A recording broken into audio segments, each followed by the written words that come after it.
A palavra que eu quero falar hoje com vocês foi para a época de Edom, né? O profeta Obadias é um dos profetas menores, porque ele tem apenas uma profecia. Ele tem um capítulo apenas no livro de Obadias. E Obadias ele vai então trazer uma palavra contra Edom. Quem era Edom? Quem foi Edom? Edom, se nós voltarmos na história, nós vamos ver que Rebeca, ela foi a mãe de Jacó e Esaú. Quando Rebeca estava grávida, o anjo chegou para ela para informar a gravidez. O anjo disse assim para ela: existe dentro de ti duas nações que guerreiam entre si. Isso é muito importante, porque quando Deus ele olha para uma gestação, Deus não vê apenas um bebê, ele vê ali gerações, ele vê ali netos, bisnetos, tataranetos, ao ponto de chegar a uma nação. Então o anjo fala para Rebeca: existe no teu ventre duas nações que guerreiam entre si. Duas nações, dois povos que serão inimigos e estariam guerreando entre si. E nós vimos que isso aconteceu. Nasce então Jacó e Esaú. Esaú era aquela pessoa que não tinha interesse nenhum pelas coisas de Deus, não tinha interesse pela primogenitura, para ele tanto faz como tanto fez, né? E ele era caçador. Jacó já era mais apegado a ficar dentro de casa, estudando, aprendendo, ajudava a mãe dele, e Jacó se torna então pastor de ovelhas, né? Então nós vemos aqui uma coisa muito importante. Primeiro, a pessoa ela tem que sentir interesse pelas coisas de Deus, para que Deus venha até essa pessoa e para que essa pessoa comece a ser usada por Deus. Primeiro, a pessoa tem que sentir interesse pelas coisas de Deus, como Jacó. Ele conhece essa criança desde o ventre.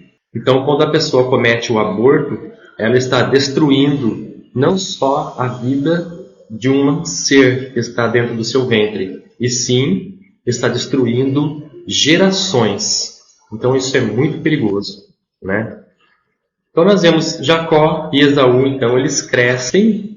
Esaú nasce primeiro, ele foi o primogênito, né? Ele teria direito à primogenitura, ele teria direito à herança, né? A herança do pai dele, a herança espiritual, inclusive. Mas quando ele já nasce assim, com pelos no corpo, e ele era ruivo. Por isso que o nome dele foi Esaú. Esaú, além de significar vermelho, por causa de ser ruivo, também significa pronto.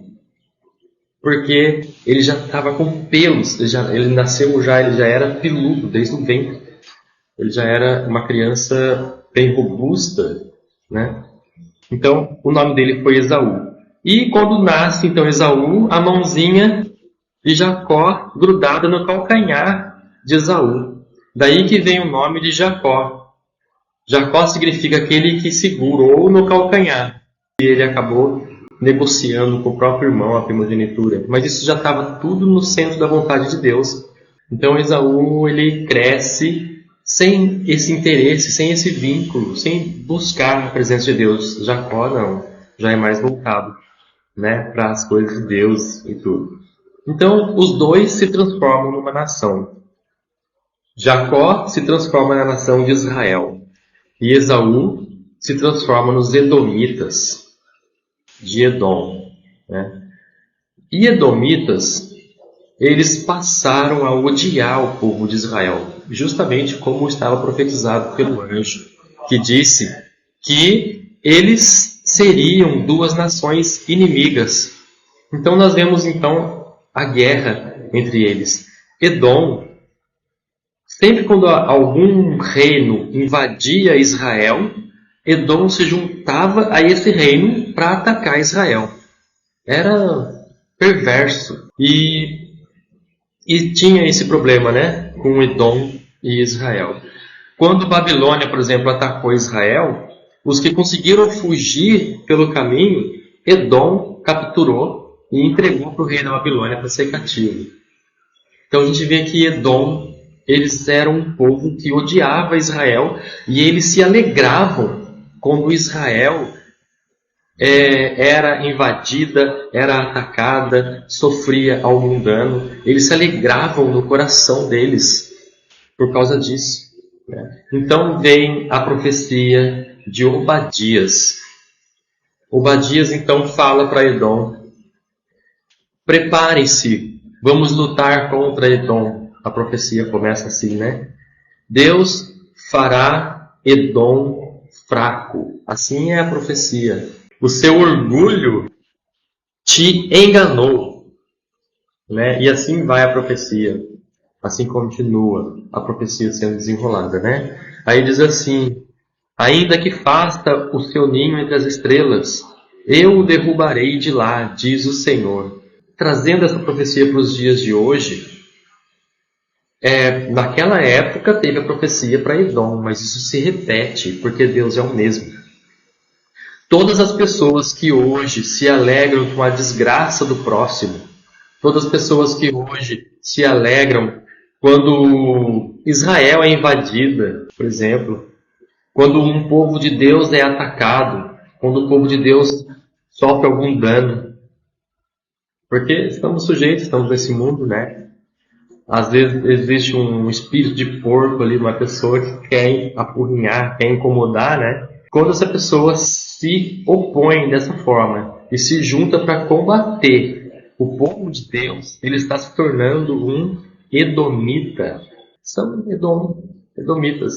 Com certeza essa gente se alegra quando Israel é atacada, quando Israel é invadida, se alegra quando tem algum atentado terrorista. Essa gente se alegra quando a igreja é atacada.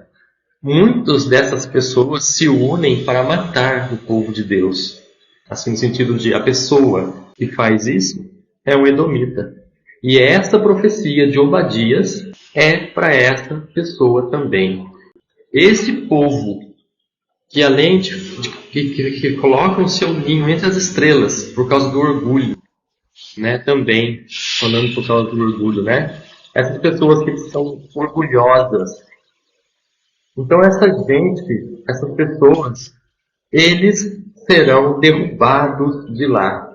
A Bíblia diz assim, né? A profecia de Obadias: ainda que coloque o seu ninho entre as estrelas, eu o derrubarei de lá, diz o Senhor. Ele se alegra com a desgraça do povo de Deus. São edomitas. Aí a gente vê isso nos dias de hoje. Os edomitas se colocavam nas encruzilhadas para que quando o povo de Deus fosse atacado, eles ficavam ali à espreita, matavam alguns que fugiam do ataque. E a profecia diz assim: por ter entregado ao inimigo os que escapavam, nenhum edomita escapará. Lá em Obadias, a profecia diz assim: nenhum edomita escapará. Então nós vemos hoje em dia muitas guerras, muitas coisas acontecendo, pragas, ainda está para vir, segundo a Bíblia, ainda tem mais uma pandemia por vir, né? Essa pandemia que está lá em Apocalipse, que são aqueles gafanhotos com dentes de leão, aquilo é uma pandemia. E o veneno dele no corpo da pessoa é como o veneno de escorpião, né? E o que quer dizer isso para nós? O veneno de escorpião, ele dói muito, é muito doloroso, mas ele não afeta uma pessoa adulta. Ou seja, o escorpião, quando morde uma pessoa adulta, ela fica de cama, ela sofre, mas não morre. Porém, quando o escorpião morde uma criança, a criança morre. A criança não resiste. Então, aquele texto de Apocalipse que fala sobre essa praga que vai vir como a mordida como do escorpião, está falando que vai atacar somente crianças vão morrer. É uma pandemia que vai vir ainda. E essa pandemia vai ser causada, vai ser provocada com a couraça de ferro, que são aviões. Então a gente vê que esses aviões, eles vão vir, vão jogar na atmosfera essa pandemia, essa bactéria, alguma coisa, e isso vai atingir a população e vai atacar apenas crianças. Os homens adultos e mulheres adultas sofrerão, mas não morrerão, mas as crianças morrerão. É uma pandemia que vai vir, terrível, e está falando de uma guerra biológica. Essa profecia de Apocalipse. Então, voltando aqui, né? Nenhum edomita escapará. Nenhum edomita escapará. Essas pessoas que fazem isso não vão escapar. Não vão escapar. Horrenda coisa é cair nas mãos de um Deus vivo. Essas pessoas não têm possibilidade nenhuma de escaparem. Ainda que eles façam do inferno a sua morada, ali no inferno Deus acha eles. Se eles cavarem uma sepultura e se esconderem lá dentro, ou se entrarem nas cavernas, nunca poderão esconder-se da presença de Deus. Deus fala assim: ainda que construa seu ninho entre as estrelas, eu o derrubarei de lá. E fala assim, né? Nenhum edomita escapará. Está falando assim, nenhuma dessas pessoas que desejam mal ao próximo, que ferem ao próximo, ferem o meu povo e que agride Israel e o meu povo, nenhum desses escaparão. É o próprio Deus que peleja. Como está escrito lá em Salmos, de número 18. É o próprio Deus. Lá em Salmos 18 fala que Deus afiou a sua espada reluzente. E fala que ele montou num querubim e voou. Está falando de batalha. O salmista Davi estava olhando e estava vendo um cenário de guerra espiritual, uma visão espiritual de olhos abertos. E ele estava vendo esse cenário, Deus pelejando por ele. Assim como Deus peleja por nós também.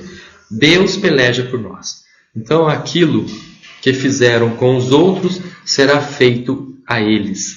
Aquilo que foi feito aos outros, aos descendentes de Jacó, ou seja, ao povo de Deus, tudo que foi feito, acusaram, serão acusados. Deus impediu que o povo dele fosse morto, mas essa pessoa não vai escapar de ser morta, porque não tem quem a defenda, como o nosso Deus defende. Essa profecia é para os dias de hoje. Obadias, ele profetizou contra Edom. Ele profetizou contra aqueles que ferem o povo de Deus. Aonde o ocultismo for forte, vai haver catástrofes climáticas. Aonde o ocultismo for forte, vai haver guerra. Essas pessoas vão ser varridas da face da terra. É isso que eu queria trazer para vocês hoje sobre essa profecia de Obadias. Vocês podem ficar tranquilos, não precisamos temer o inimigo, porque quando ele se levanta contra nós, é o próprio Deus que se levanta para nos defender, para nos proteger, e é o próprio Deus que vai arrancar essas pessoas da terra. Essa profecia de Obadias fala sobre isso. Serão varridos da face da terra. Amém? Vamos agradecer a Deus por esse estudo. Um estudo bem rápido sobre Obadias. Os edomitas de hoje, né, que não amam o próximo, que gostam de se juntar contra o próximo, contra o povo de Deus. Então tem uma contenda aqui, uma fofoca ali, essa pessoa edomita acredita e ela quer fazer justiça com as próprias mãos, ela vai para cima dessa pessoa. Esses são os edomitas de hoje, né? Muitas vezes a pessoa é inocente e está ali esse gafanhoto indo para cima da pessoa, né? Então Deus vai cuidar de cada um deles e Deus já está pelejando. Amém? Vamos então orar agradecendo a Deus porque Ele peleja por nós. Vamos orar então? Amado Deus soberano, santíssimo, grandioso és tu, Senhor. Estamos agora diante da tua santa e gloriosa presença e queremos agradecer, Senhor, porque tu pelejas por nós. Queremos agradecer, Senhor, porque somos a menina dos teus olhos, e quem toca no teu povo está tocando em ti, e tu, Senhor, toma da tua espada reluzente, tu montas num querubim, e tu voas, Senhor, nas asas do vento, para defender o teu povo, para proteger os teus escolhidos na face da terra. Agradecemos por isso, Senhor, pela tua bondade, a tua graça, porque é um favor que nós não merecíamos, e tu, Senhor, fazes isso por nós. Então nós te agradecemos, Senhor, de todo o nosso coração. Nós te adoramos de todo o nosso coração. Em nome de Jesus. Amém. E se há algum enfermo entre nós, seja curado agora. Em nome de Jesus. Receba a cura. Em nome de Jesus.